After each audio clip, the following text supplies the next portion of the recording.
Jalen Brunson and the New York Knicks have one task in South Beach. It's Game 6. To keep their season alive, they got to beat Jimmy Butler and the Miami Heat to force a decisive Game 7. And as we know, that is not an easy task. The way Butler's been balling this postseason, look at Jimmy B going baseline and throwing it down. Jalen Brunson, though, he did not get a lot of help. He was definitely in his do-it-himself bag, but boy, was that an effective bag. Brunson going bananas early. The Knicks take the 9-point lead. Second quarter, Bam Adebayo. I thought he really set the tone for Miami in this one. He goes and one. And then Adebayo just crashing the boards. Beautiful up fake, throw down from Bam. 23 points, 9 rebounds for Adebayo. Third quarter, the Heat have taken the lead, and Butler's trying to keep it that way. Jalen Brunson's got other plans, though. Look at him just get to his spot and connect. Brunson had 14 field goals. Everybody else on the Knicks had 13. That's not good. Max Strus was good. He nails the three. Miami doubles their lead. Fourth quarter, it's Butler going glass plus the foul. Starting to look like the Knicks season is fading away. There's only one guy in blue that could change that. It's JB, 14 of 22 from the field. How about Brunson? 41 points with his team season on the line. Knicks are down by 3, but who's going to stop that man? It's Butler with the deuce. And then Gabe Vincent inside to Adebayo, who once again throws it down with 1:05 to go. The Heat look like they're about to advance to their third conference finals in 4 years. But this flagrant foul gives New York a chance. Gabe Vincent trying to get the basketball on the inbound, accidentally elbows Brunson in the face. That's a flagrant one.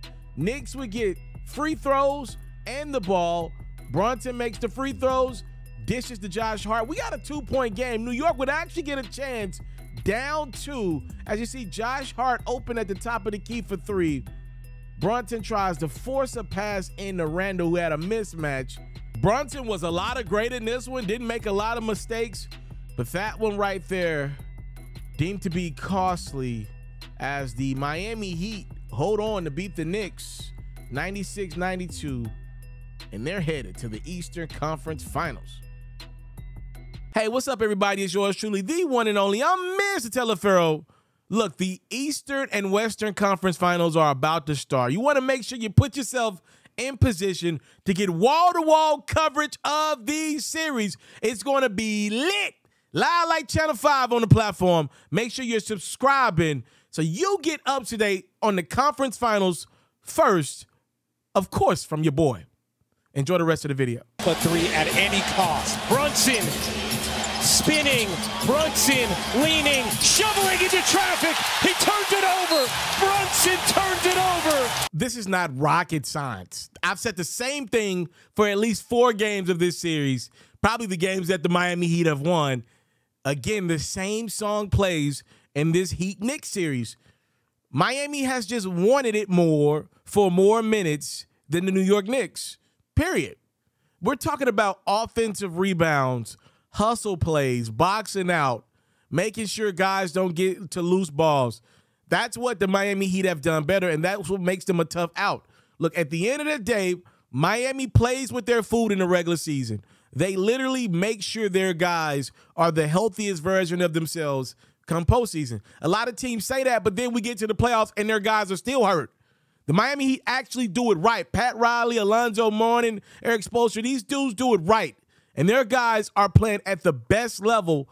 I'm looking at Jimmy Butler last night. He didn't have a shirt on in his post-game presser.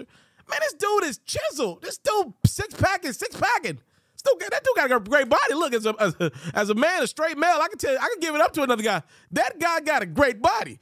That guy looks ready for a war. And you put a guy like Jimmy Butler in a series where, you know, last round he's able to guard Giannis off switches.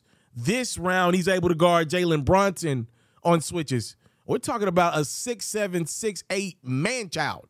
This dude is phenomenal. Look at what I'm just broke down to you. He had to guard Giannis in stretches against the Bucks. This round, he had to guard Jalen Brunson off switches against the Knicks. This is a guy that's just optimal and playing good. And I don't even think he was the Miami Heat's best player in the second round. I think that honor goes to Bam Adebayo. I thought Bam played really well this round. And Bam's had some stinkers in his postseason career that's still very young. This was not one of them. I thought Bam really controlled this series. I thought, when Butler dealt with the injury, Bam was really hard on himself for how he played in Game 2. And I thought from that moment on, Game 3 to Game 6, I thought Bam was very effective in his role, making sure he was right there for loose balls. Also, Bam did a great job of just hanging around the rim, but not getting 3-second violations, allowing his guys like Gabe Vincent, Jimmy Butler, Kyle Lowry to get him the basketball for those easy throwdown jams. I thought Bam did a really good job. And Miami just dog-fought their way to wins in this series. At the end of the day, the New York Knicks didn't have enough shot makers on the court. And I said this during the highlight, I'll say it again. In this game, Jalen Brunson, 14 field goals, the rest of the New York Knicks, not just the starters, the rest of the Knicks, 13 field goals. That is not good. And I want to call out Tom Thibodeau here, who is a really good get-you-to-the-playoffs coach. But once you get to the playoffs, a lot of people ask me, what's going wrong with his teams, man? He gets to the playoffs, and it just feel like, they don't have an extra gear. Well, that's what it is. They don't have an extra gear. One of the greatest things about Tom Thibodeau is he's able to motivate you on that random night, Tuesday night in the NBA in Minnesota. Tibbs is going to motivate you to play hard when a lot of teams would have just packed it in. He's going to find ways to dig out wins, those random Thursday night games in Charlotte, right?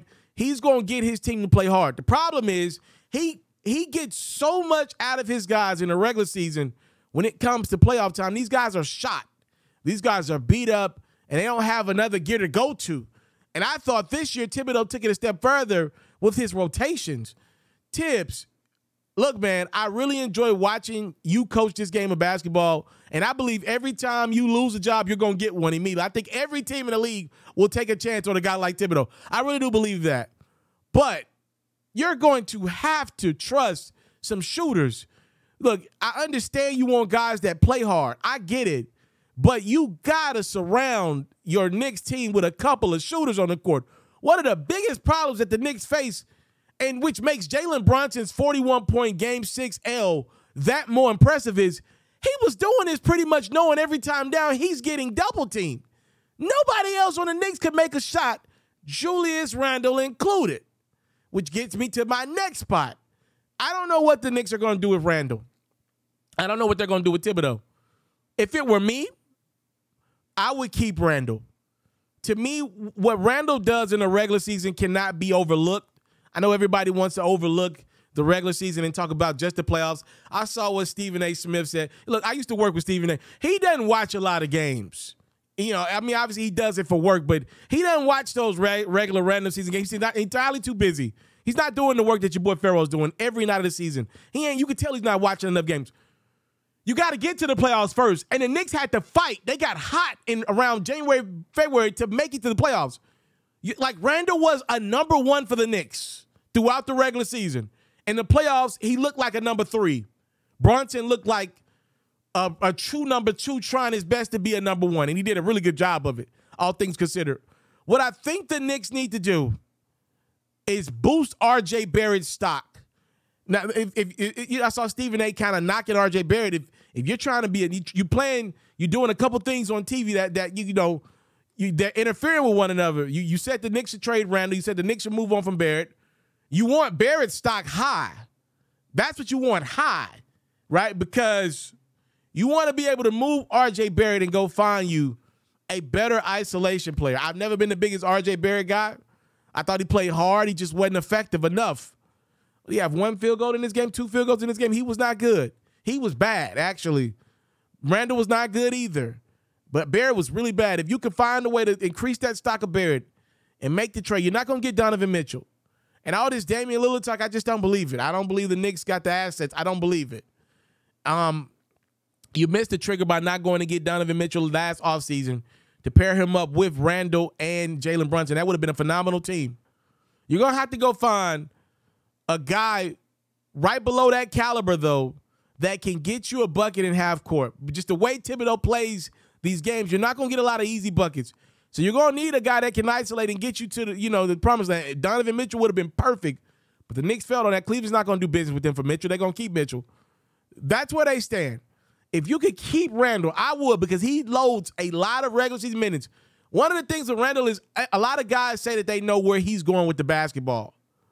And because of that, because they know exactly what move he's going to do and where he's going to end up with the ball, they're predicting his moves and getting to the spots. And when you're in the postseason, when you're playing hard, you can predict his moves and get stops on Randall. In the regular season, Randall gets to the money. He had a great regular season. I would keep him around. That's me personally. I would bring THIBS back for one more year, but you got to go get him one ISO player that can shoot and get to the rim. I know I'm asking a lot. I don't think it has to be Damian Lillard, though. I don't think it has to be. I don't think Dame and Brunson work. That doesn't make sense to me. Brunson is your guy. Brunson has earned the right to go into next season as your guy. You got to go find a two-guard that can get to the rim and make things easier, though, on this Knicks team. They were trying to find offense through Josh Hart and Quinn Grimes, and those guys just capped out. There was nothing left. Congratulations to Josh Hart. I saw you had twins yesterday. Congrats, my boy. The Knicks season is over. I thought it was a success, but I understand why New York faithful will still be upset, because they had a real chance to at least get to 7 games. A couple of these games were on a platter. They just had no offense, and I know that's got to be frustrating. The same tune for another Thibodeau team.